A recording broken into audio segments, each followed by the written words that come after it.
follow us sa aming bagong channel na Aswang Confessions. Kita-kits, don't forget Aswang Confessions.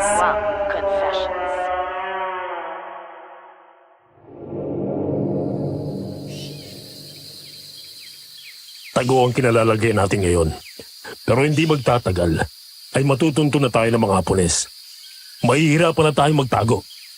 Hindi nakakayanin ng mga matatanda at may kapansanan ang mas masukal na bahagi ng bundok. Kulang na rin tayo sa mga bala. Sumuko na lang tayo. Napapaliw ka na ba? Susuko tayo. Tapos ano? Pahihirapan nila ang lahat ng mga kasama natin. Mabuti sana kung tayong mga lumalaban lang ang pahihirapan nila. Pero hindi ganon, Dario. Demonyo ang mga yan. Nung Banoy, huminahon po kayo. Nakakapwisit itong isang to, Erming. Hindi nag-iisip. Alam mo, naiintindihan ko po. Pero hindi makakatulong kung iinit ang ulo natin. Ganito, ililikas natin ang mga hindi makakalaban. Susubukan nating lumusot sa gubat, papunta sa may gilid ng bundok. Paano ba maiiwan, Mang Erming? Lalaban tayo? Isasangkalan natin ang mga buhay natin sa siguradong kapahamakan? Kung yun ang kailangan para makaligtas ang iba, gagawin natin. Mas mabuti na yon para hindi tayong lahat ang masawi. Obet! Kiko! Opo, Tay! Hindi tayo masyadong pamilyar sa lugar na to. Galugarin ninyo doon sa bandang bundok. Maghanap kayo ng pwedeng madaanan ng mga lilikas at mapagtataguan ng mga lalaban. Sige po. Babalik po kami kaagad bago lumubog ang araw. Mag-iingat kayo. Magdala kayo ng mga patalim. Magdala rin kayo ng mga kandila. Baka kailanganin sa madidilim na mga bahagi ng gubat.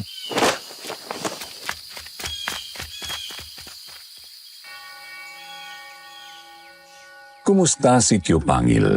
Ako po si Orly, 35 years old na cook sa isang bar dito sa Palawan. Nag-email po ako sa inyo upang ibahagi ang tunay na karanasan ng aking lolo sa tuhod na si Obet. Ikalawang digma ang pandaigdig sa isang liblib na gubat ng Palawan. Dito nangyari ang kwento ng binatang si Obet. Napilitan noong lumikas at magtago ang kanyang mga kabaryo sa pumumuno ng kanyang tatay Erming. Sumuot sila sa mga gubat na hindi nila kilala. Subalit sadyang malupit ang kapalaran para sa ating mga kababayan noong mga panahong yun. Umabot pa rin sa puntong maaabutan na sila ng mga Hapones. Doon ay naatasan sina Obet at ang kaibigang si Kiko na maghanap ng pwedeng malusutan at mapagtaguan. At doon di inaasahang napakawalan nila ang isang sinaunang sumpa. Isang sumpang muntik ng magpahamak. Ngunit nakatulong din sa kanila. Kung paano ay malalaman ninyo sa kwentong ito.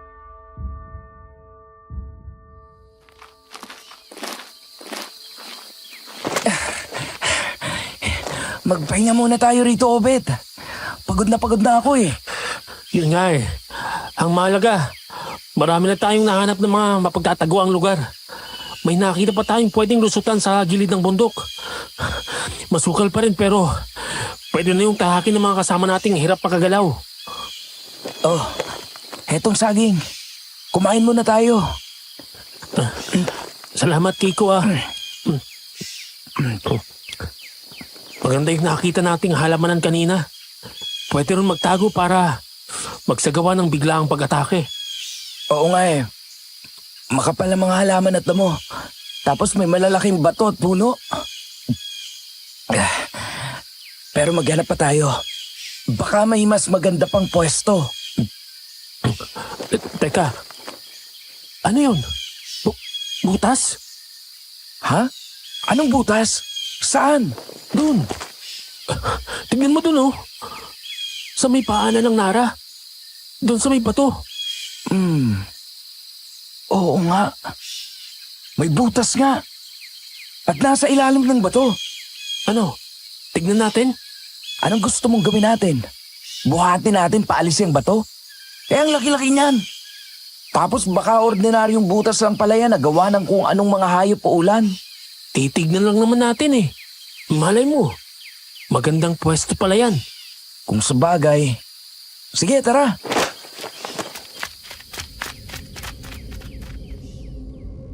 Lumapit ang dalawa sa nakita. Isang bato na hanggang tuhod ang laki, pero nasa mahigit 1 metro ang lapad.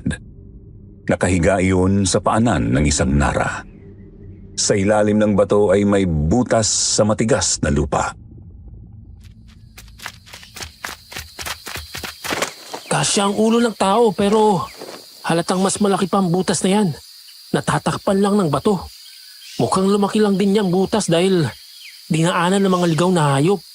Anong ibig mong sabihin? May butas sa bahagi niya ng lupa na sinadyang takpan ng bato? Hindi malabong ganun na nga. Subukan natin iurong tong bato. Teka muna.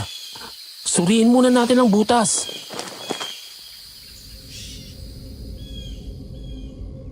Kumuha si Obet ng maliliit na mga bato sa isang mahabang tuyong sanga. Inilusot niya sa butas ang sanga at ginalaw-galaw. Kumpirmadong may malaking espasyo nga sa ilalim. Isa-isa rin niyang hinagis ang maliit na mga bato roon na tinobserbahan ang mga tunog nito.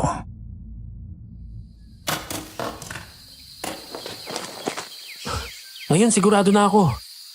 Malaking kuwebang nasa ilalim ng lupa rito. Malaking tulong sa atin yan kung sakali. Sige na. Alisin natin tong bato. Sana kayanin natin. Mukhang masyado pa naman tong mabigat. Kahit konting uurong lang basta makalusot lang tayo. Pinagdulungan nga pong iurong ng dalawang malaking bato at sadyang napakabigat nga lang nito. Kaya konting urong lang ang nagawa nila.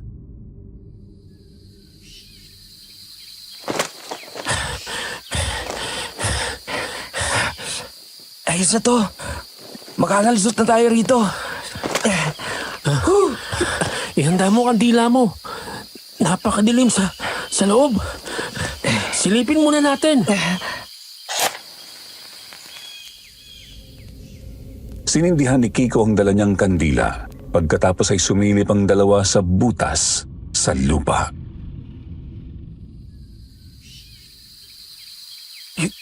Yung ibya, mukhang malaki rin. May daan pa palayo rito sa butas. Kaya nating babayin yan. May hagdang lubid din sa may gilid.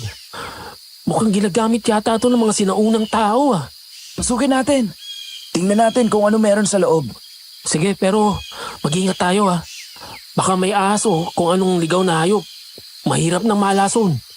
Teka, magsisindi lang din ako ng kandila ko. Maingat na pumasok ang dalawang binata sa kuweba, Sir Jupiter. Doon ay nakumpirma nilang sinadyang ang ipantakip sa bukana noon ang malaking bato. Sinundan nilang medyo padaus-dus na lagusan palayo sa butas. Dahan-dahan sinisiguradong ligtas ang bawat hakbang. Hindi nagtagal ay napansin nilang may mga markang nakasulat sa dingding ng nasabing yungib. Sinulat ang iba gamit ang itim at pulang guhit. Hindi nila matukoy kung ano ang ginamit na pangguhit sa mga yon. Ang iba naman ay talagang inukit sa mga bato.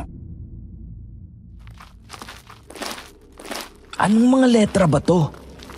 Wala akong maintindihan. Ito, Kiko, tingnan mo. May iba na parang naglalarawan ng mga kilos ng tao. Oo nga no. Eto, may parang nakahiga sa... Kama ba yan o mesa? Tapos may nakaluhod sa tabi. May hawak yung nakaluhod. Parang itak o punyal. Eto, may isa pa. Mga taong nakaluhod sa ilalim ng buwan. Hindi kaya parang templo tong kuwebang to? Malamang. Siguro. Tara, tignan pa natin dun. Mag-ingat pa tayo, Obet. Kinakabahan na ako sa lugar na to eh. Ang totoo, ramdam ko rin yan, Kiko. Kanina pa kumakabog ang dibdib ko pero baka dala lang to ng kakaibang hangin sa loob ng yungib. Ganito na lang. Maglakad tayo ng mga ilang minuto pa. Tapos, lumabas na tayo. Ibalita na lang natin to sa Tatay Erming mo. Sige. Sinuong pa nila ang lagusan ng kuweba. Medyo makitid yon, Sir Jupiter. Sakto lang ang isang tao. Ilang minuto pa narating nila ang isang medyo malaking kwarto. Pabilog po yun. Nasa 4 na dipa ang lapad at 3 dipa ang taas. Sa mga dingding ay may mga nakamarka pa ring iba't ibang simbolo. Ang pinagkaiba lang sa pinakalikod ng yungib na yon ay may 4 na malalaking banga. May isa sa bandang kaliwa at 2 sa bandang kanan. Pare-parehong kulay putik ang mga yon. Ang isa namang nasa gitna ay nakapatong sa isang malapad na bato at itim ang kulay. Anong mga banga yan? Halatang gawa sa magandang klase ng putik at lupa. At napakaganda pa ng pagkakagawa. Halatang hindi basta-bastang ukit lang ang mga disenyo. Buksan natin. Sige, baka may makuha tayong ginto o anumang kayamanan dyan. Wala rin namang magagawa ang kayamanan sa panahon ng digmaan, Kiko eh. Ang isipin mo, baka may kung anong makatulong sa atin dyan. Ano namang makakatulong sa atin mula sa sinaunang mga banga? Hindi ko alam. Tignan na lang natin.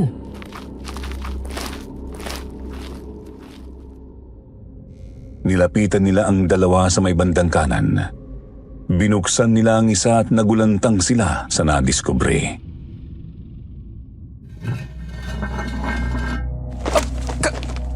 Kalansay! Kalansay ng tao! Kalansay nga to, Kiko, pero pininturaan ng pula at maayos ang pagkakalagay. Hula ko. Nilibing muna to ng mamatay. Tapos, nilipat sa banga ng buto na lang ang naiwan. Ba't naman nila gagawin yun? Ritual siguro nila. Teka, tignan pa natin yung ibang banga. Tinakpan ni Kiko ang unang bangang binuksan nila. Tapos binuksan naman ni Obet ang isa pang banga sa bandang kanan. Ganun lang din ang nakita nila, Sir Jupiter. Kalansay na pininturahan ng pula. Isinunod nila ang banga na nasa may kaliwa. Ganun lang din ang kanilang nakita. Sunod ay humarap sila sa itim na bangang nasa gitna. Nilapat ni Obet ang kanan niyang palad sa takip para buksan yon, subalit sandali siyang natigilan nang makaramdam ng kakaiba. May problema ba, Obet? Ba't bigla kang natigilan? Ha? Wala. Kinabahan lang ako. Eto na. Bubuksan ko na. Ano yan? Abo? Kwintas? Bungo! Bungo nga. Pero, ba't kakaibang itsura? Bungo ba talaga ng tao yan? Hindi buong kalansay ang natagpuan nila sa itim na banga. Ang naroroon ay tumpok ng napakaitim na abo. Mas maitim pa sa uling. Nakapatong naman sa abo ang isang kakaibang bungo na kasing itim din ng abo. Mukhang bungo ng tao pero mas pahaba ng konti ang hugis. Kapansin-pansin ding napakatatalas ng mga ngipin nito. Bukod sa bungo at abo, may 2 kwintas din sa loob. Ang isa ay gawa sa purong ginto tapos may palawit na pulang bato. Ang isa naman ay isang tansong medalyon na nakapalawit sa abakang lubid. Para saan kaya mga kwintas na to? Itong isa ginto tapos may pulang bato. Eto naman medalyong tanso. Gamit siguro nung namatay ito nung nabubuhay pa siya. Ang gumugulo sa akin, bakit ganyan ang itsura ng bungong yan? Ganito na lang. Dali natin tong 2 kwintas. Tapos, ipakita natin sa Lola Malta ko. Baka masabi niya kung ano ba talaga tong kuwebang to. Eto lang din kasi ang pwede nating dalhin pabalik sa mga kasama natin eh. Magandang ideya yan. Sige, ganun na lang. Tinakpan nila ulit ang itim na banga tapos lumakad na sila palabas ng kuweba. Hindi na nila ibinalik ang malaking bato sa nauna nitong pwesto sa bukana ng yungib. Ang nasa isip kasi nila, dadalhin nila pabalik doon ang iba nilang kasama. Balik na tayo. Marami na rin naman na tayong nahanap dito sa gubat eh. Kung lalayo pa tayo, gagabihin na tayo pa uwi. Sige. Oh, eto. Ikaw ang magdala nitong tansong medalyon. Kakaiba talagang itsura ng mga to, no? Ano kaya talagang pakinabang ng mga to sa mga tao noong unang panahon? Yun nga eh. At para saan ba talaga yung yungib? Tirahan ba nila yon? Templo o libingan? Nagtataka rin ako.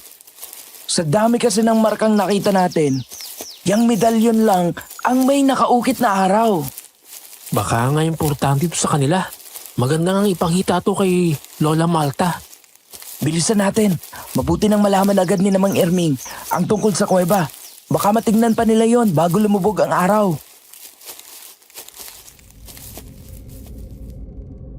Dali-dali nga silang lumakad pabalik sa pinagkakampuhan ng kanilang mga kasama. Mga tolda na nakahalo sa halamanan. Pagdating nila ay saktong nag-uusap ang tatay ni Obet na si Mang Erming at ang lola ni Kiko na si Lola Malta. Si Lola Malta ang kinikilalang pinakamahusay na manggagamot na meron sila. Anong mga natagpuan ninyo? Heto po, tay. Nakaguhid dyan ang simpleng mapa ng gubat. Marami kaming natagpo ang mga pwedeng pagtaguan. May isang magandang daan din palusot sa gilid ng bundok. Pwedeng dumaan doon ang mga matatanda at may kapansanan. Pero ang pinakamalaking bagay na nadiskubre namin, isang kakaibang kuweba. Opo, Mang Erming. Haltang sinadyang itago ang bukana nun. Tinakpan ng malaking bato. Pinasok namin. Nakita namin doon maraming mga marka sa dingding. Tapos may mga banga. Anong klaseng mga marka ba, Kiko? Hindi po namin maintindihan gaano ang mga yun, Lola. Sinaunang mga simbolo kasi. Pero mukhang tirahan, templo o libingan yun. Libingan? Ba't yun nasabing libingan yon? May mga banga po kasi, Lola. Ang laman, mga kalansay na kinulayan ng pula. Hindi nga malabo sinaunang libingan ng mga yon. Libingan ng mga tao bago pa dumating ang mga Espanyol. May isa ring banga doon na kulay itim. Kakaiba ang laman. May bungo na itim din. Tapos hindi namin masabi kung bungo ba talaga ng tao o ano. Pahaba po kasi. At may matatalim na mga ngipin. Ay, Diyos ko. At sa bangang yun, may nakita kaming 2 kwintas, Lola. 2 kwintas. Ipinakita ni na Obet at Kiko kay Lola Malta ang mga kwintas. Noon din po, Sir Jupiter, namutla ang matanda. Bumakas sa mukha nito ang kilabot at matinding pangamba. Ay, hindi. Hindi. May problema ho ba, Lola Malta? Iyang tansong medalyon. Ang nakaukit na mga simbolo dyan ay sumasakisag ng proteksyon. Proteksyon laban sa mga nilalang ng dilim. Pwede nitong pigilang makalapit ang mga masasamang nilalang. At pwede rin gamitin upang ikulong ang isang demonyo at hindi makapaghasik ng lagip. Pero yung pulang bato, sigurado akong bato yan ang mga aswang. Aswang po, Lola? Yung bungo, maaaring bungo yun ng isang aswang. Lola naman eh. Hindi ba mga kwentong bayan lang naman ang mga aswang? Totoo ang mga aswang at ang iba pang mga nilalang ng dilim. Kasama lang natin silang namumuhay sa mundong ibabaw. Kung ganun, isasauli na lang po namin itong mga to, Lola. Ay oo, gawin nyo sa lalong madaling panahon. Sige, bumalik na kayo ron agad. Gayon na mismo. At hindi natin gagamitin ang nasabing yungib sa anumang paraan. Mas malagim pa sa mga mananakop ang naroon. Sundin ninyo ang sinasabi ni Lola Malta, Obet. Ibalik ninyo ang mga yan doon. At bumalik kayo kagad. Bukas ng madaling araw ay kikilos na tayo. Sige po, tay. Isa pa nga pala. Po, Lola? Huwag daw wag niyong hayaang kunin o mahawakan ng iba yung pulang bato. May malagim na sumpang nakadikit dyan. Kaya dapat, kayo na lang ang humawak dyan at ibalik do agad sa kung saan nyo man dyan kinuha. Unang beses kong makita si Lola na ganun. Hindi yata talaga biro ang taglay na sumpa ng kwintas na to. Mukhang hindi natin to dapat kinuha. Palagay ko nga, mali na pinasok pa natin yung yungib eh. Hindi rin. Kasi kung may mali pala sa yungib na yun, baka mapahamak tayo kung hindi natin yun unang nakita. Halimbawa, nakarating na ron banda ang mga kasama natin. Tapos naisip nilang magtago sa kuweba. Mas malaking problema yun. Kung sa bagay, may punto ka rin. Teka, si Kuya Dario, Oo nga no. Kuya Dario! Saan ka papunta? Paglilibot-libot lang. Babalik din ako kagad mamaya. hindi magandang kutob ko sa sangyon. Ba't siya naglalakad balayo ng kampo? Ang matindi pa. Doon siya papunta sa direksyon ng mga mananakop. Inutusan kaya siya ni tatay na magmatsyag? Bilisan na lang natin, Obet. Ibalik na natin ang mga to sa yungib para makabalik tayo agad sa kampo at masabihan si Mang Erming tungkol kay Kuya Dario. Tama ka. Sige.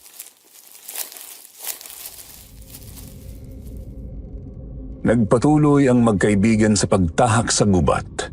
Nasa bulsa ni Obet ang medalyon habang nasa bulsa naman ni Kiko ang gintong kwintas. Tuloy-tuloy sila papunta sa nara na may malaking bato sa paanan. Subalit hindi pa man sila nangangalahati sa kanilang lakad ay may nakasalubong silang isang matandang babae. Kumusta? Magandang hapon sa inyo.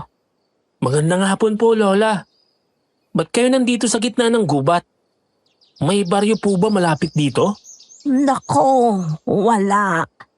Tumakas lang ako palayo sa mga mananakop. Natuwa nga ako kasi may nakita akong ibang mga tao rito. Sino po ba kayo, Lola?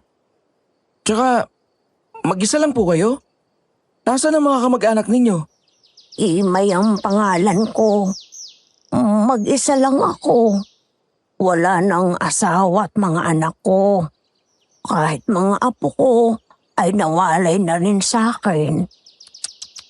Hindi maganda magpagala-gala kayo rito ng mag-isa, Lola Imay. Baka gusto niyo pong sumabay na sa kampo namin. Yun nga sana ang ipapakiusap ko sa inyo kung maaari. Mga kalahating oras na lakad po yun mula rito, Lola.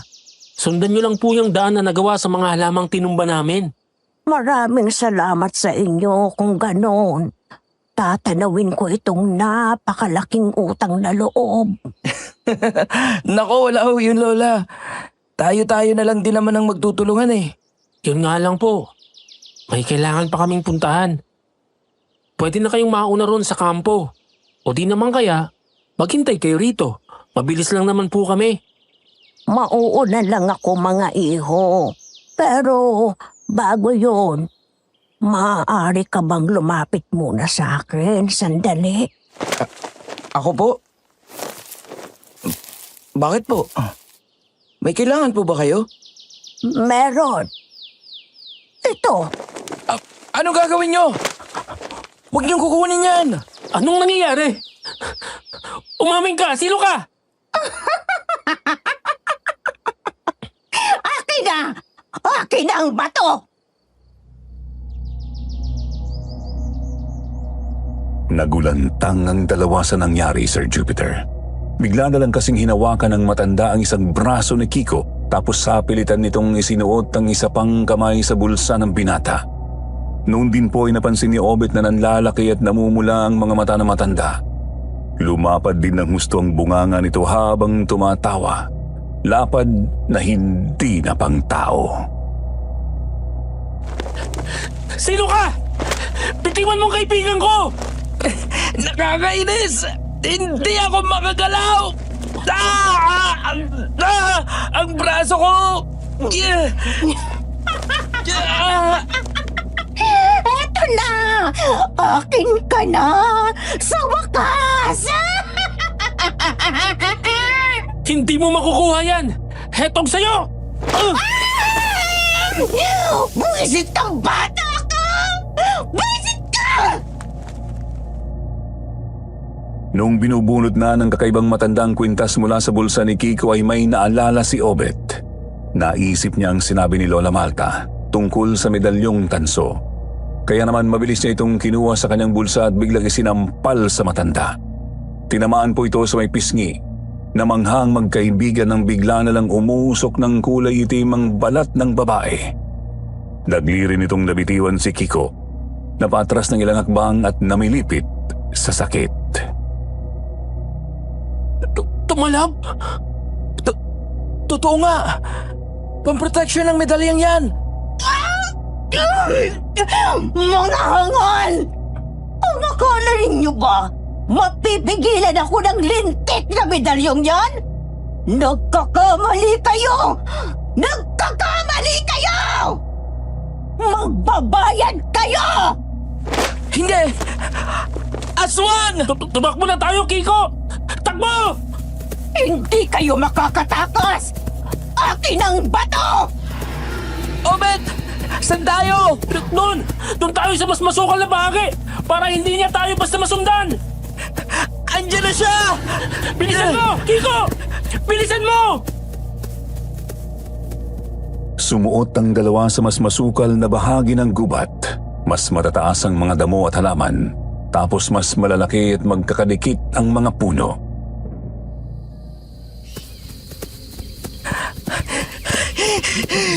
Saan na kaya papunta tong tinatakbo natin? Naliligaw na yata tayo! Huwag mo munang isipin yun sa ngayon. Ang mahalaga, malayuan natin yung impactang yun. Nasaan na kaya yun? Wala na siya sa likod natin. Hindi! Diyos ko po! Akin ang bato! Hindi mo makukuha ang bato! Halimaw! Ibigay nyo na sa akin para wala nang masaktan! Dahil kung hindi, kukunin ko yan ang sapilitan! Kasama ng mga buhay ninyo! Obet! Ano gagawin natin? Hindi mo ako malilinlang, demonyo! Hindi mo kami masasaktan! Hanggat nasa akin ang medalyon! Hindi ka basta-basta makakalapit sa amin! Pwisit ng tao ka? Talagang ginagalit mo ako! Kiko, tumikit ka lang sa akin! Nakatayo ang aswang sa sanga ng isang malaking puno. Hawak naman ni Obet ang lubid ng medalyon. Hinahayaan lang niyang lumambitin ang tansong bilog. Nakahandang ipanghampas yun anumang sandaling kailanganin. Sa kabilang kamay ay nakaumang ang dala niyang itak. Si Kiko naman ay tinago pa ng gusto ang gintong kwintas na may bato sa kanyang bulsa. Binunot na rin niya ang sariling patalim. Ano na? Kukunin mo yung bato, di ba? Gusto mo yun? Lumusob ka na! Huwag mong sabihin na tatakot ka! Hangal ka! Hindi mo alam kung sinong hinahamon mo! Oo! Hindi ko alam kung sino ka!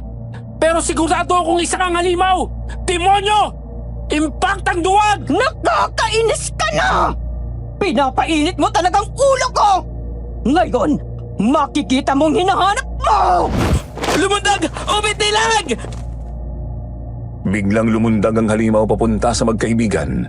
Iniumang nito ang mga kuko pukul kay Obet. Si Obet naman ay nakahanda ng ihampas ang medalyon sa aswang, subalit laking gulat nila nang itinapak ng halimaw ang isang paa sa lupa saka iniba ang lihis ng paglundag. Halika rito!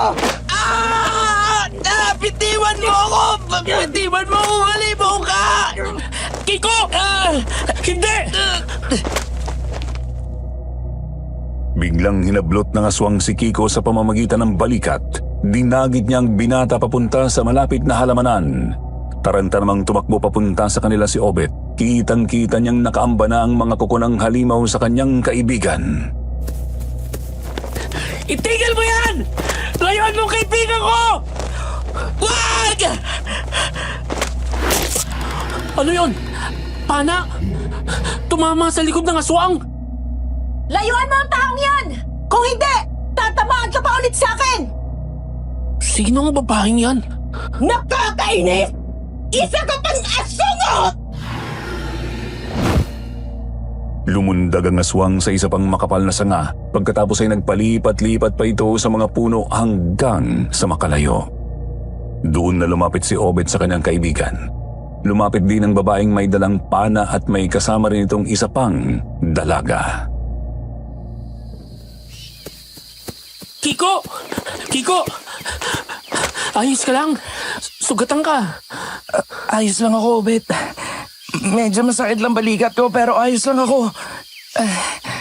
Kailangan pa rin magamot yung sugat mo. Hindi mo alam kung anong lason o itim na kapangyarihan ang meron sa mga kuko ng halimaw na yon. Oo nga, mahirap na.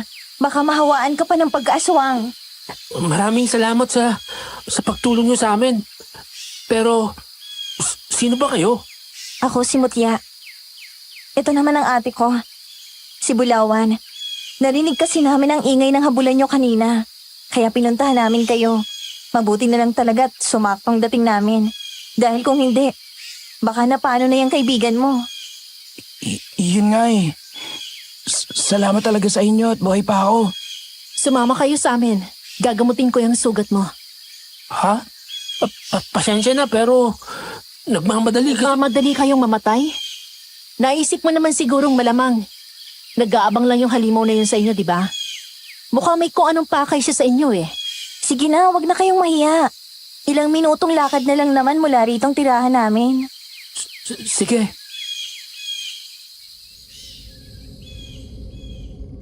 Sumunod nga po sina Obet at Kiko kina Bulawan at Mutya.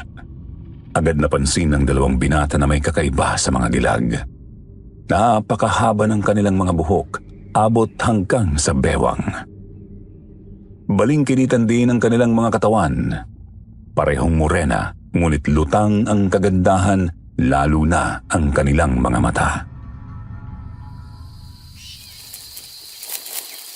Napakaganda nila, no, Obet? Oo nga eh. Pero halatang hindi mo pwedeng basta biruin. Sa isang tingin, kitang-kitang malaamaso ng mga yan. Batak sa mga gawain dito sa gubat. Sumunod lang kayo sa amin. Aakyat tayo ng konti dyan sa bundok.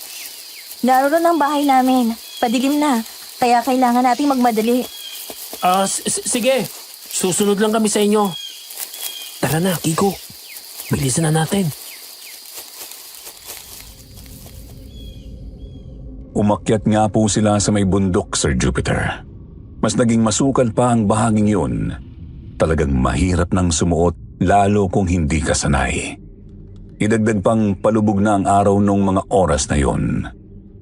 Ilang lakad pa, may natanaw na silang malaking puno na may bahay sa ibabaw. May hagdanan yon mula sa lupa, papunta sa bukana ng nagsisilbing maliit na balkonahe. Iyan ba ang bahay ninyo? Oo, yan nga. Akyat tayo sa taas. Kailangan na kasi talagang matingnan yung sugat mo eh. Hindi ba kumikirot? Hindi naman. Pero namamanid ang balikat at bandang braso ko. Mukhang nalason ka nga. Hindi yan pwedeng hayaang kumalat. Pumanhik na tayo. Pumanhik sila sa hagdan at pumasok sa kubo na nasa ibabaw ng isang puno. Pagkapasok pa lamang sa pinto ay agad nang napansin ng dalawang binata ang mga marka sa dingding. Itim at pula rin po ang mga yun. Iba-iba rin ang nakaguhit na mga simbolo kasama na ang araw na katulad ng nasa medalyon. May isang lamesa rin po sa bandang gilid at may rolyo ng banig sa isang sulok. Obet, ang mga marka sa dingding. Yung iba, kawig ng mga nasa yungib. Napansin ko nga rin eh. Ba't kaya may mga ganyang marka ang bahay nila? Baka may kinalaman ng dalawang to sa kuweba. Baka manganib tayo rito. Maging alerto ka lang, Kiko. Sa ngayon, wala pa naman akong nararamdamang masama sa kanila. Dito ka humiga sa banig. Kubarin mo rin yung baro mo. Sige, andyan na. Ikaw naman, pwede kang maupo sa tabi ng pinto habang ginagamot ang kasama mo. Pakisarado na rin yan at itali mo ng maigi ang lubid. Sige.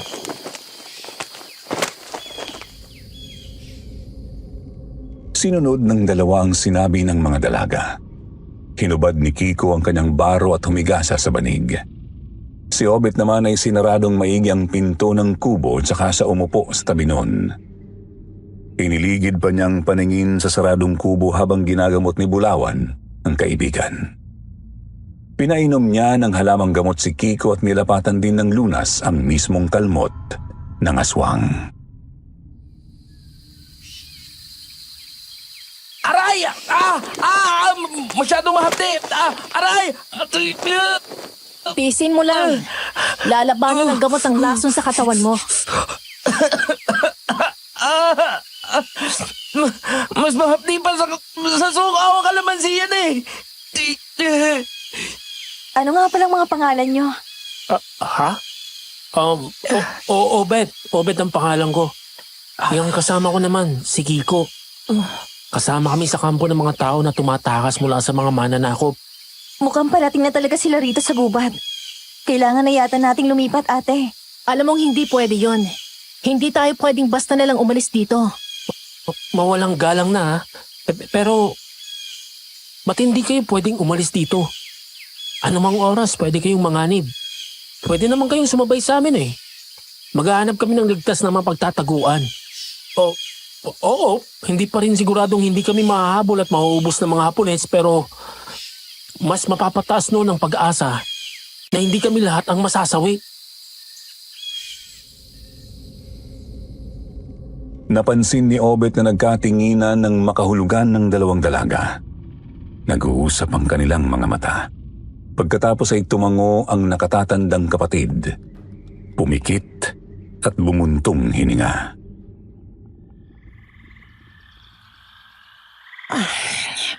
May binabantayan kami rito. Kaya hindi kami pwedeng basta umalis. Binabantayan? Ang kuweba ng mga ninuno namin. Ang kuwebang pinasok ninyo. Sabi nga eh. May kinalaman kayo sa yungib na yon. Nako, pasensya na kung pinasok mo namin yun. Naghahanap lang kasi kami ng pwedeng mapagtaguan dito tapos hindi kasi namin alam na... Huwag kayong mag-alala. Hindi kami galit. Nakikita naman kasi namin hindi kayo masasamang mga tao. Naglalakad kayo pabalik doon kasi gusto niyong ibalik yung mga kwintas, tama? Oo. Ganun nga yun. Pinagsabihan kasi kami ng lola ni Kiko na ibalik ang mga to doon. Hindi naman kasi namin alam ang halaga ng mga to. Kinuha lang namin para ipakita sa mga kasama namin tapos, ayun nga, ibalik daw namin. Kailangang maibalik yan doon para manatiling nakakulong ang kaluluwa ng isang masamang bangkilan. Bangkilan? Isang mataas at makapangyarihang uri ng aswang. Kung nakuha ninyo ang mga kwintas, nakita ninyo na rin ang bungo at abo sa loob ng itim na banga. Yun ang bungo at abo ng bangkilan. Sa kanya ang gintong kwintas. Ang tansong medalyon naman ay sa sinaunang bayla na gumapi sa kanya. Sino naman yung matandang aswang na sumalubong sa amin? Bangkilan ba yun? Hindi. Mababang uri lang isang yon. Natakbuhan niyo pa nga eh. Kung bangkilan yon, di kayo magtatagal miski isang minuto ron. Kaya ba niya gustong kunin itong kwintas para mas lumakas? Oo. Kapag kinain ng isang tao aswang ang pulang bato, magkakaroon siya ng kapangyarihang katulad sa isang bangkilan. Yun nga lang, may kakaibat na madilim na sumpa ang kapangyarihang yon. Kapag tao ang kumain, magiging isang aswang siya. Magiging isang nilalang ng dilim. Maaari siyang mawala sa katinuan at tuluyang magbago. Kung nasa loob yan ng yungib, hindi ba yan mapapasok ng mga magtatangka? Ang totoo, nandito kami para bantayan ang yungib laban sa mga tao.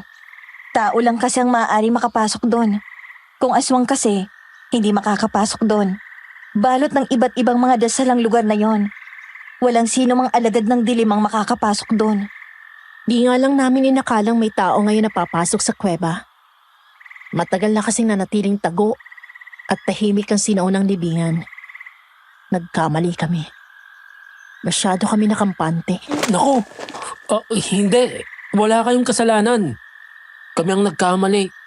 Dapat pala sana, hindi talaga namin pinasok ang yungib na yon. Patawad. Ayos na yon.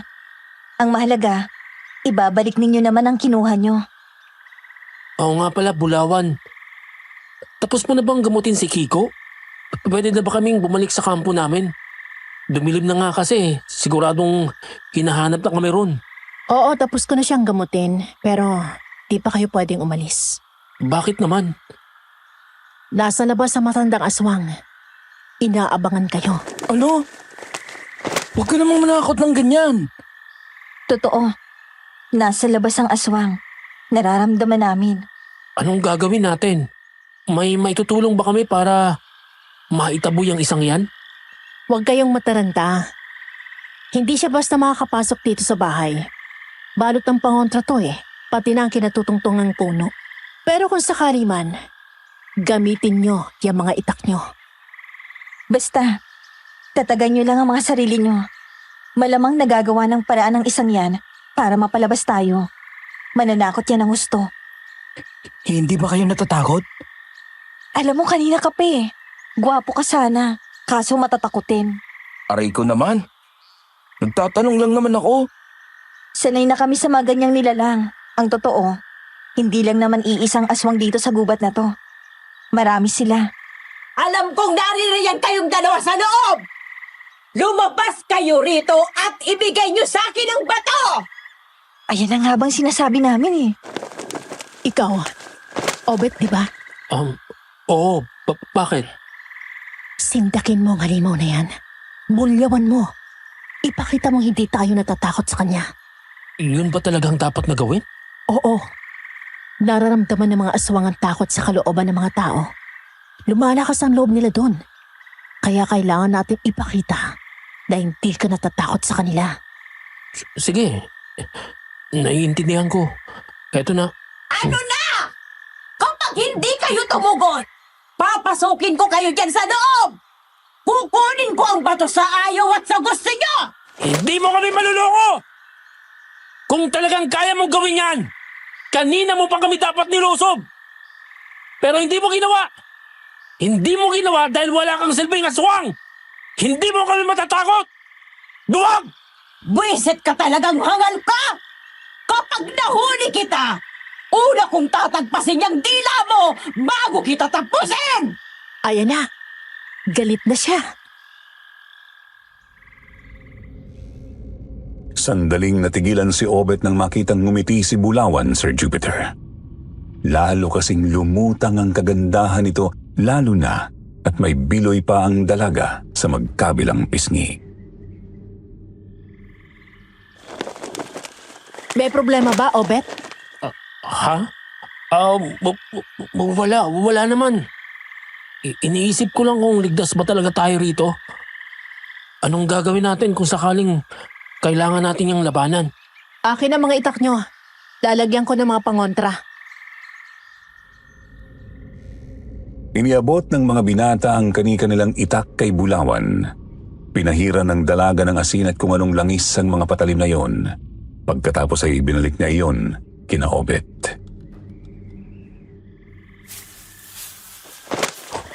Umuuga ang kubo. Nasa bubong ang aswang. Baka mabutas ang bubong na nipa. Mukhang desperado na talagang isang yan, ate. Kukunin ko yan mula sa inyo! Pagsisisihan ninyo ang pagkalaban nyo sa akin! Teka, sandali. Iurong natin yung mesa ng konti. Anong iniisip mo? Bilisin na natin. Wala nang oras. Ako na. Ano ba kasing binabalak mo? Eto. Ngayon, lagot ka sa akin. Nakakainis na kayong mga tao! Kayo!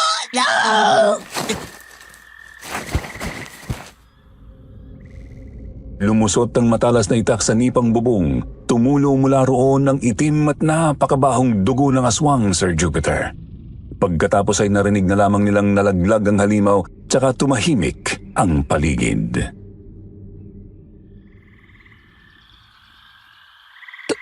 Tumahimik na. Wala na ba yung aswang? Naririyan lang yon. Nag-aabang ng tiyempo. Kapag lumabas kayo, siguradong susugurin kayo nun. Ano yun? Dito lang kami habang buhay? Hindi pwede yun. Kailangan na natin makabalik agad sa kampo sa lalong madaling panahon. Ganito na lang. Ibigay niyo sa akin ang mga kwintas. Kami na magsusoli niya sa yungib. Sa ganong paraan, hindi na kayo hahabulin ng aswang. Itong batong gusto niya eh. Hindi niya kayo uunahing habulin.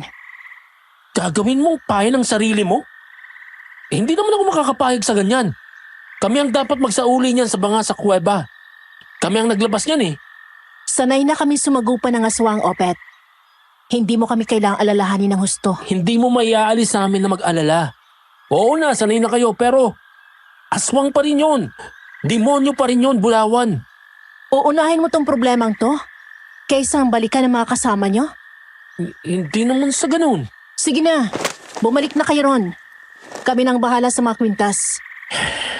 Sige, kung yan ang gusto mo. Pero Obet, hindi natin sila Sige pwede... na, Kiko. Ibigay na natin sa kanilang mga kwintas. Tinignan ng makahulugan ni Obet si Kiko. Umaasa siya na nakuha ng kasama ang kanyang gustong sabihin. Pagkatapos noon ay iniabot na nga nila ang 2 kwintas kay Bulawan. O paano? Aalis na kami. Kapag nakalayo na kayo, lalabas ako. Kukunin ko ang pansin ng halimaw. Sige, basta. Siguraduhin mo lang na magiging ligtas kayo. Huwag mo na sabi kaming alalahanin ng gusto. Kaya namin mga sarili namin. Mangako ka. Ha? Mangako kang magiging ligtas kayo. Bakit? Sige na. At nang makaalis na kami. Oo na, sige na. Nangangako ako. Magiging ligtas kami. Ayun! Pangako rin. Magiging ligtas kami sa mga mananakop. At babalikan kita rito. Ha? Bakit pa? Kiko, tara na! Nandiyan na.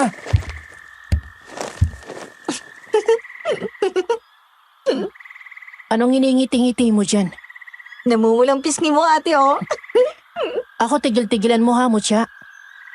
Sige na, maganda ka na. Pakiramdaman mo ang kilos ng aswang. Oo na po.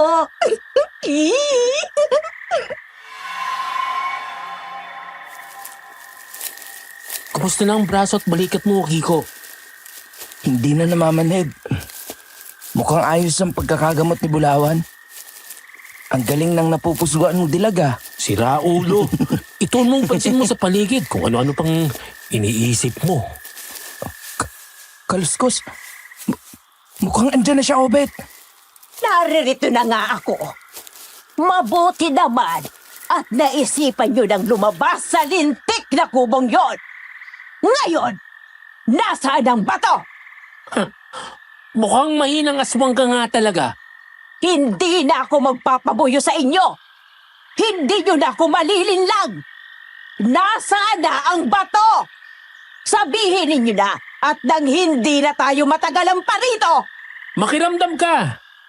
Pakiramdaman mo kung nasa amin pa ba ang bato. Makiramdam? Anong ibig mo? Oh, wala sa inyo? Hindi! Hindi! Naisahin niyo ako! Magbabayad kayo sa akin! Nilubayan nga niya tayo. Tara na, Kiko. Balikan na natin sina Bulawan. Akala ko babalik na tayo sa kampo. Huwag ka nang magtanong. Tara na!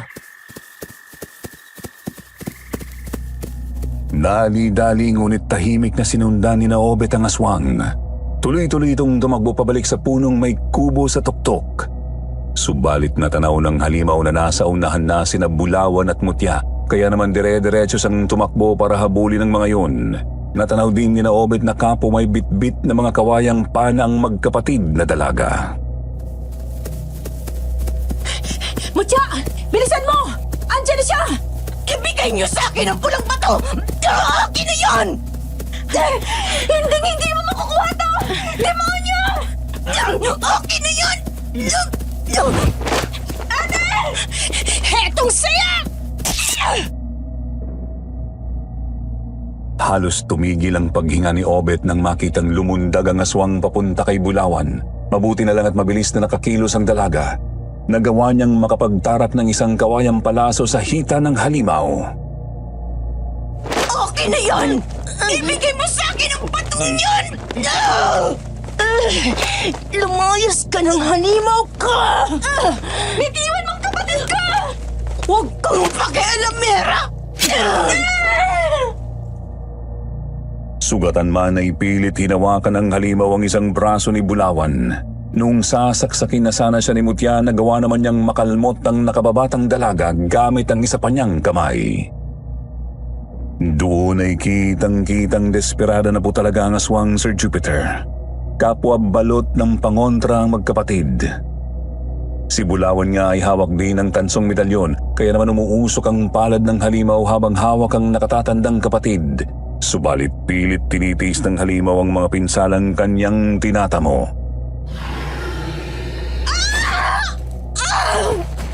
Matigas ka talagang babae ka! Ayaw mo ibigay sa akin yan? Pwes, ngayon, pipilitan kang sundin ang sinasabi ko! Hindi! Anong gagawin mo? Anong gagawin mo sa kapatid ko? Hanggang sa nagulat na lamang si Bulawan nang itinulak siya ng aswang. Tumalsik siya ng ilang metro. Nang tumingin siya ulit sa halimaw ay nakita niyang nakalapit na ito kay Mutya. Hinila nito ang buhok ng dalaga paangat. Sinandal niya si Mutya sa isang puno at sinakal. Ate! Lumakas ka na! Iwan mo na ako! Mutya! Hindi! Hindi! Ngayon, mamili ka. Ang bato o itong pinakamamahal mong kapatid! Hayop ka! Bitiwan mo ang kapatid ko! Ako ang kalabanin mo! Pakawalan mo si Mutya! Ayoko nga! Ayaw mo akong sundin? Pagkatapos, ang lakas ng loob mong makautos! Iniisip mo ba talagang susundin kitang tao ka? Ate! Pakawalan mo na siya! Nakikiusap ako! Pakawalan mo ang kapatid ko! Nagpapakaawa ako! Kung gusto mong mabuhay ang kapatid mo, akin ang bato! Ibigay mo na sa akin ang bato! Oo na! Ibibigay ko na! Basta't pakawalan mo si Mutya! Ate! Wag! Talaga? Seryoso ka? Kung ganon, akin na! Ibigay mo na sa akin yan ang matapos na to! Pero... Kiko! Ngayon na! Tapusin na natin ang tampalasang ito! Yeah! Nang makatsyempo ay dahan-dahang lumapit si Obet sa likod ng aswang at doon bigla niya itong sinaksak sa mismong sentro ng likod kung saan banda ang puso. Gamit niya ang isa sa mga itak na pinahira ng pangontra ni Bulawan. Sa hudyat naman ni Obet ay lumapit na rin si Kiko. Tulong-tulong nilang pinagtataga at pinagsasaksak ang halimaw. Hindi! Mga hangal kayo! Hindi! Etong bagay sa'yo! Mawala ka na sa mundo! Isa kang demonyo! Kasumpa-sumpan nila lang! Dapat lang sa'yo to! Ilang minuto pa ng pagtataga ay hindi na gumagalaw ang aswang, Sir Jupiter. Ibinalandra ng maayos ni Obet ang katawan nito sa lupa at nilagyan ng bato sa ilalim ng leeg. At walang ano-ano ay tinagpas niya ang ulo ng bangkay.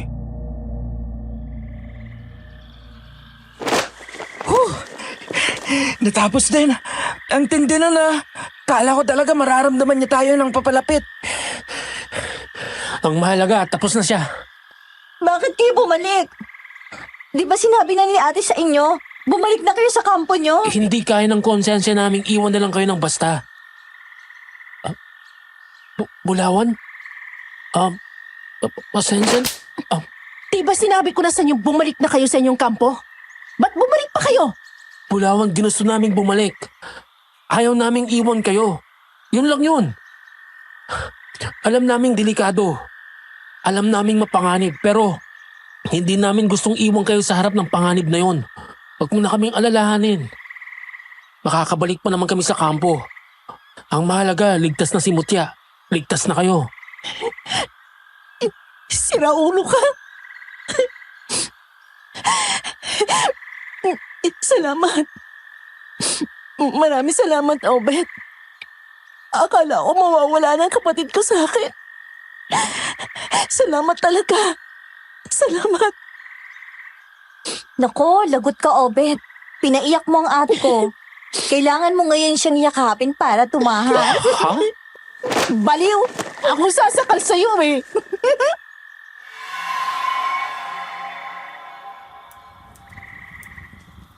Ngayon, makakabalik na kayo sa inyong kampo na hindi kami naalala, Opet. Kami na lang magbabalik dito mga kwenta sa banga. Sige. Pasensya na ulit sa panggagambala namin sa libingang kuweba. Hayaan nyo, di na mauulit. Tsaka pangako, babalik naman kami rito sa inyo. Pero Kuya Obet, ayos lang ba talaga ang mga kasama mo ron? Kaya niyo ba talaga ang mga mananakop? Ang totoo, wala sa amin ang nakakaalam. Hindi kami sigurado. Paano hindi sigurado? Malalakas at marami ang mga kalaban. Masyado rin silang mararahas. Animoy mga jablong nagaan yung tao. Parang mga aswang.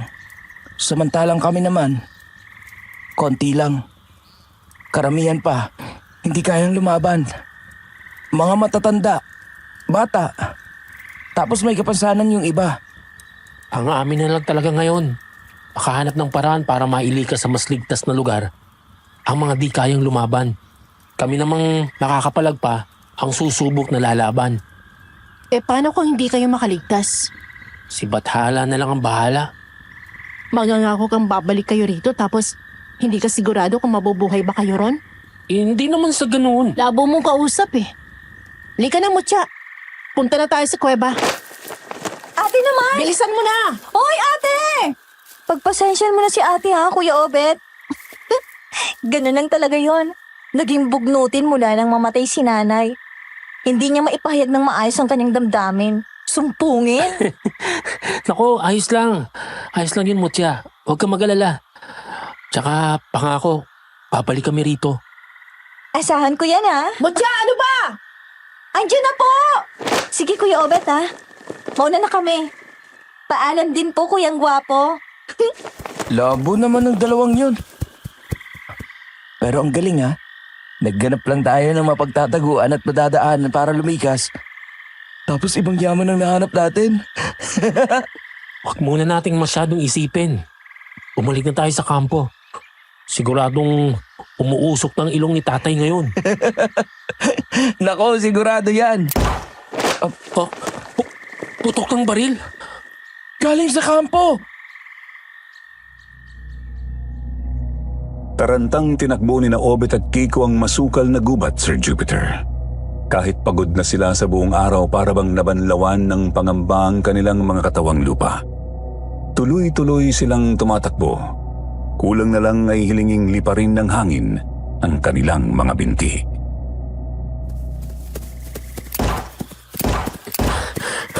Nakakainis. Ano bang nangyari? Ba't mabiglang natuntun agad ng mga mananakop ang kampo? Hindi ko rin alam, Obet. Nasa ligtas na distansya pa naman ang kampo mula sa mga Hapones eh. Matutuntun lang nila ang kampo kung may... Hindi. Kung may nagturo? Nalinti ka na. Si Kuya Dario. Sabi na eh. Masamang kutob ko sa damuhong yun eh. Bilisan na natin. Bilisan pa natin, Kiko. Binilisan pang lalo ng dalawang pagtakbo. Nagpapasalamat at maliwanag ang buwan kahit kalahati lang ito. Hanggang sa may natanaw na silang mga kasama nilang tumatakas. Lola! Lola Marta!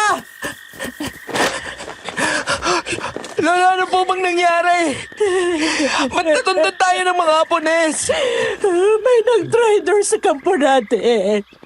Itinuro ni Dario kung saan tayo banda sa gubat. Nakakabuisit talagang Kutong lupang yun. Ba't magayon lang kayo nakamalik? Akala ko napahamak na kayo. Marami lang pong nangyari kanina, Lola. Pero mamaya na natin pag-usapan yon. Sumunod kayo sa amin. May alam kaming pwedeng puntahan. Bilisan na natin. Naririyan na sila. Natatalo na ang mga sundalo natin. Mang Banoy, sina tatay, nasaan na po? Natatalo na tayo. Paubos na ang bala natin. Marami nang nalagas. Sugatan na rin ang tatay Erming mo. Pupuntahan ko si tatay. Nasisiraan ka na ba, Obet? Wala ka rin magagawa doon. Itak lang ang dala mo. Mamamatay ka lang doon. Kailangan ako ni tatay, Kiko. Kailangan nilang tulong. Naiintindihan ko, pero mas makakatulong ka kung gagabayan na lang natin ang mga kasama natin kung saan dadaan. Siguradong yun din ang sasabihin ng tatay mo. Ginabayan nga po ng magkaibigan ang kanilang mga kasama. Sumut sila sa masukal na gubat. Pakay nilang pumunta sa may paanan ng bundok. Lulusot sila sa bandang gilid. Lalagpasan nila ang kakaibang yungib. Bilisan na natin mga kasama. Alam kong pagod at nahihirapan pang marami. Pero kailangan nating tiisin. Kailangan nating makalayo. Lagot! Andiyan na sila! Ang Banoy! Hindi! Nilunod sila ng matinding kilabot at pangamba ng makahabol na sa kanila ang mga kalaban. Kita na ang mga ito ni Obet. Isa-isa nang natatamaan ang mga tumatakas. Wala silang pagpipilian kundi ang dumapa muna at kumubli sa mga puno at bato. Manalangin sana hindi sila tamaan ng bala. Diyos ko! Ano gagawin natin? Dito na ba matatapos ang lahat para sa atin? Manalangin tayo, Apo. Manalangin tayong may mangyaring himala. Kahit konti lang. Sana pagbigyan tayo ng bathala. Panginoon, nakikiusap kami sa inyo. Nagsusumamo kami. Tingin niyo po sana mga dasal namin. Tulungan niyo kami. Panginoon, Saklolo! Ano yun? Anong nangyayari? Obet! May sumasalakay sa mga kalabang sundalo. Iisa lang siya. Hindi. Aswang! Sir Jupiter na pamaang sina Obet, Kiko at ang kanilang mga kasama ng tignan ng mga kalabang sumasalakay. Isa-isang nagsisitumbahan ang mga ito dahil sa isang aswang na gumagapi sa kanila. Napakabilis ng kilos nito, higit na mas mabilis sa nakasagupa nilang matanda. Ilang sandali nga lang po, natigil na agad ang putukan. Anong klaseng nilalang ba yan? Inubos niya ang mga humahabol sa atin at kinakain niya. Hindi. Isa ba talaga yung aswang? Mukhang ganun na nga po, Lola Malta. Siguradong isang aswang yan. Pero kakaibang itsura niya na nakasagupan natin kanina, Kiko. Purong itim kasi ang kanyang balat. Napakahaba rin ang kanyang mga ngipin at kuko. Tingnan ninyo. Biglang natumba yung aswang. Mukhang may tama yata. Tignan natin. Kailangan niya ng tulong. Robert! Huwag kang lalapit doon. Baka bigla kang isunod dyan. Hindi yan, Lola. Wala akong masamang nararamdaman sa kanya. Sige na po. Lalapit ako. Lumapit si Obet sa aswang, Sir Jupiter. Kita niyang may tama nga ito sa binti, braso at isang balikat. Namimilipit rin ito. Halatang may iniindang kung ano pang masakit maliban sa mga tama ng bala. Anong nangyayari sa'yo? May tutulong ba ako? Huwag ka lalapit sa akin. Hindi ko na kaya. Hindi ko kayang pigilan ang sarili ko. mapatay kita! Hindi! Niligtas mo nga kami. Hindi mo naman siguro ako sasaktan, di ba? Mukhang mabuting aswang ka naman. Hindi! Hindi! Hindi! Rico! Anong gagawin mo? Walang ano-ano ay bigla na lang kinumbabawan ng aswang si Obet, Sir Jupiter. Natigilan ng binata nang bigla na lamang mag-anyong napakalaking aso ang halimaw na nakapatong sa kanya. Napakalaki ng bunganga nitong puno ng napakatatalim na mga ngipin. Pulang-pulang mga mata at kasing itim ng uling ang mga balahibo. Tumutulo ang napakalagkit at napakabahong berdeng laway diretso sa mukha ng lalaki. Hindi. Hindi ka ba mabuting aswang? Anong gagawin mo sa akin? Diyos ko, nagkamali ba ako? Pero, bakit wala pa rin ako maramdamang masama sa kanya? Ano ba? Ate! Itigil mo yan! Mutya! Ate! Ililigtas kita! Hindi manguya ni Obet ang nangyayari. Bigla na lang dumating si Mutya at tinawag na ate ang halimaw. Pagkatapos ay agad itong inilabas ang tansong medalyon saka isinuot sa ulo ng asong aswang. Noon din po ay bumalik ito sa anyong halimaw. Mutya! Ano bang nangyayari? Bakit mo tinatawag na ate yan? Basta, manood ka lang. Sana lang talaga tumalabang medalyon.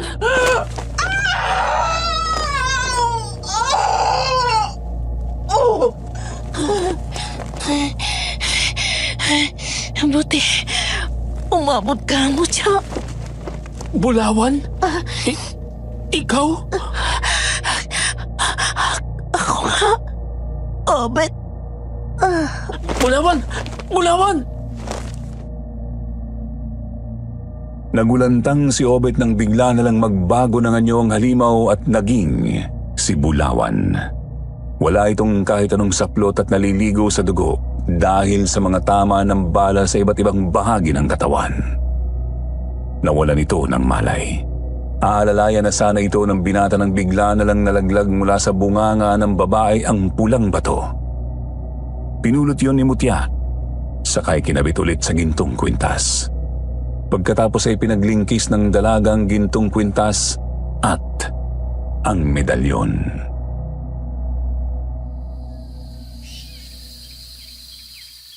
Lola, kumusta na po si Bulawan? Maayos na siya. Pero kailangan pa niyang magpahinga ng mga ilang araw pa. Masyado siyang maraming tama ng bala. Buti na lang talaga at isa lang sa mga yun ang bubaon. At naroon lang sa kanyang binti. Yun nga lang, hindi ko na yun matatanggal. Ang mga kasama natin, kumusta na? Nailibing na po ang mga namatay, Lola. Ang mga sugatan naman, nagpapahinga na lang din. Si Mang Erming, medyo malala ang tama sa braso, pero mukhang mabagsik pa rin naman. Si Dario, nahanap at nahuli na ba? Oo nga. Kailangan maparusahan ng siraulong yun. Nahanap na po, Lola. Kasama po siya sa mga napatay ni Bulawan. Nandun, katabi ng mga bangkay ng mga mananakop. Mabuti naman. Dapat lang sa kanya yon. Dahil sa katarantaduhan niya, marami ang napahamak. Mutya, ano ba kasing nangyari? Ba't nagkaganon lang ate mo? Sa nakita mo, kuya, nilunok ni ate ang pulang bato ng bangkilan. Kaya ayon, naging bangkilan siya. Ano ba kasing nakaya niya at naisip niya yun? Mapanganib yun. Paano kung hindi na siya nakabalik sa dati tapos lumusob pa siya sa gitna ng digmaan? Ganito po kasi nangyari kagabi, kuya.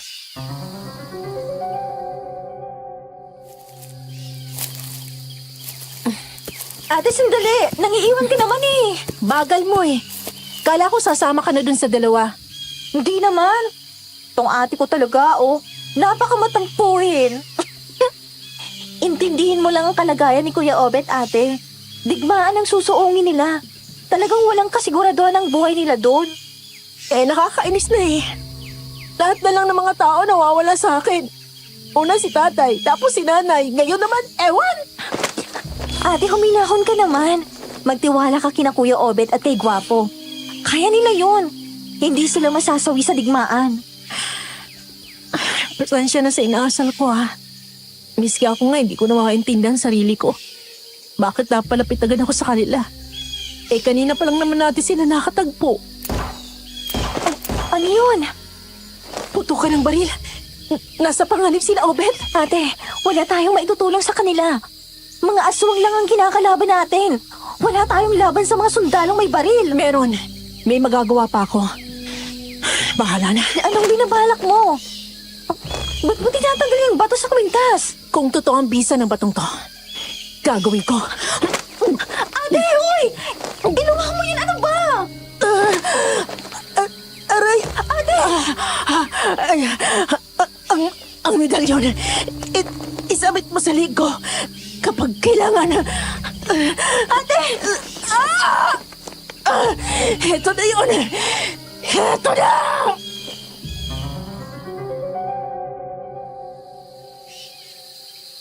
Tapos ayun, nagbago nga ang anyo ni ate. Una nun, naging halimaw siya. Tapos naging malaking aso, kaya napunit yung bestida niya. Pagkatapos, bigla nilang siyang tumalilis. Napakabilis ng takbo. Akala ko nga hindi na ako aabot bago pa siya may magawang pagsisisihan niya. Diyos ko naman. Hindi niyo naman kailangan gawin yun eh. Hindi niya kailangan isang kala ng buhay niya para sa akin. Sa amin ng mga kasama ko. Nangako ka. Bulawan? Gising ka na pala. Ay, Init. Huwag mong porsahin ang sarili mo. Manatili ka lang na nakahiga. Nangako ka sa akin, Obet. Nangako kang babalik ka. Alam ko. Kaya nga, sisikapin kong tuparin yun. Ang kaso, paano pa ako babalik kung wala na akong babalikan? Matutupad ko lang yun kung mananatili kang ligtas. Hindi mo ba naisip yun? Nakatulog na ulit si ate, kuya. Ang mahalaga, nagising siya kahit sandali. Ibig sabihin nun, bumubuti ang kalagayan niya. Oo nga pala, Init. Mucha ang pangalan mo, hindi ba? Opo, Lola. Bakit po? Ang medalyon at ang bato. Kailangan yun ang ibalik sa kuweba sa lalong madaling panahon. Magiging lapitin tayo sa mga aswang habang nasa atin yan. Oo nga po. Aalis ako ngayong araw, Lola. Ibabalik ko to doon. Mahirap na. Baka may makakuha nito. Sasamahan na kita. Ayoko nga. Bakit naman? Mamaya niyan, may makasalubong kang aswang sa daan. Hindi mo pa naman kasama ang ate mo. Baka mapano ka pa. Sa ayaw kitang kasama eh. Pero, kung gusto mo talaga, habulin mo ako. Labo naman ito. Hoy! Teka lang!